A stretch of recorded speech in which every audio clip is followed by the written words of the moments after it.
What's the largest consumer of energy in society today? Most people will say it's industry.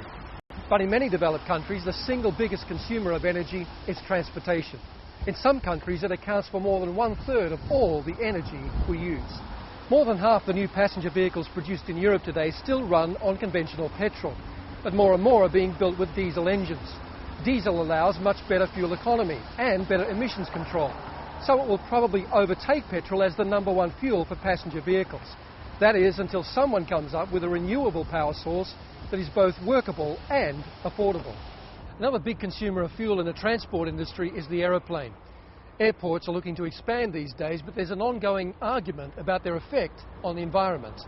Airports are noisy and they pump carbon dioxide, nitrogen oxides and volatile organic compounds into the atmosphere.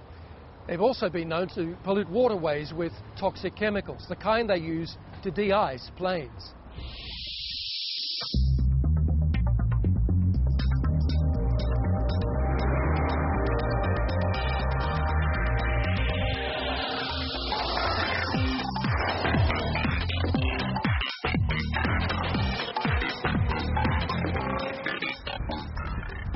After transportation, the #1 consumer of energy in most developed countries is industry.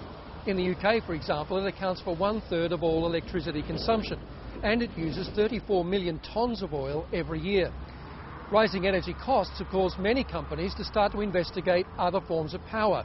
Some companies have even started building their own wind turbines and solar farms. Industry guzzles energy, but the domestic segment is just as thirsty. It accounts for almost 1/3 of all the power we use, which is why the privatisation of power companies leads to such massive competition for custom.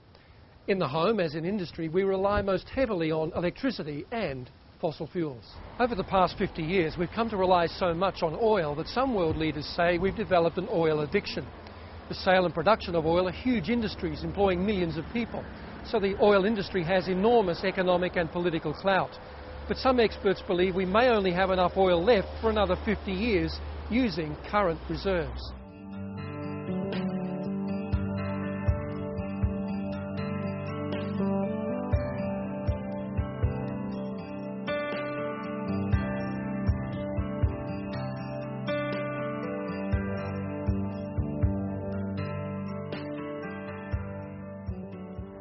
Our supplies of natural gas are not quite so limited, but they won't last forever either. Even electricity is dependent on non-renewable resources. The turbines we rely on to generate electricity are driven by water, which is boiled most often in coal or gas furnaces. As demands on energy production increase, many governments are looking to nuclear power to help fill the demand. Nuclear power stations use nuclear fission to provide the heat that drives power turbines.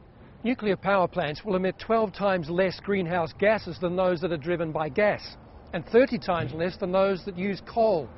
What's more, a nuclear power plant will produce twice as much energy as a gas-driven power plant. But nuclear power is not a renewable energy source. Some experts believe that we may only have enough high-grade ores to last another 50 years of rapid nuclear expansion before we see a huge price increase. Another concern is that nuclear power plants offer great targets for terrorist attack. And there's the ongoing problem of what to do about radioactive waste, which is difficult to handle and can take thousands of years to decay. Nuclear power does have some advantages, but as we saw with Chernobyl, when things go wrong, they go wrong big time.